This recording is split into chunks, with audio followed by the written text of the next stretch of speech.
ಮುಳ್ಳನ್ನು ಬಲೆಯಲ್ಲಿ ಮಲ್ಕೊಂಡು ಹೂವಿನ ಹಾಸಿಗೆ ಮೇಲಿದ್ದೀನಿ ಅಂತ ನಟನೆ ಮಾಡಿದಿಲ್ಲ. ಯಾತಕ್ಕೋಸ್ಕರ?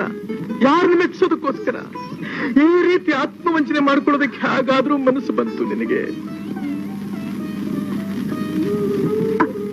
ಆನಂದ್, ಹೇಳಿದ್ರೆ ನಂಬ್ತೀರಾ? ನಂಬ್ತೀನಿ ಉಷಾ.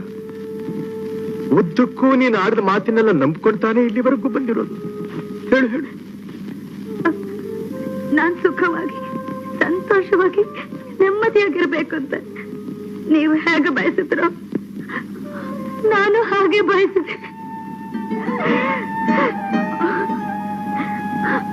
ನನ್ನ ಮನಸ್ಸು ಕೊರಗಬಾರದು ಅಂತ ನೀವು ಹೇಗೆ ನಿಜ ಮುಚ್ಚಿಟ್ರು ನಾನು ಹಾಗೆ ನಿಜ ಮುಚ್ಚಿಟ್ಟೆ. ಸತ್ಯ ಹೇಳ್ತಿದ್ದೀನಿ ಆನಂದ್, ನೀವು ಯಾವ ಕಾರಣದಿಂದ ಸುಳ್ಳು ಹೇಳಿದ್ರು ನಾನು ಅದೇ ಕಾರಣದಿಂದ ಸುಳ್ಳು ಹೇಳಿದೆ. ಆನಂದ್, ಸುಳ್ಳು ಹೇಳಿದೆ.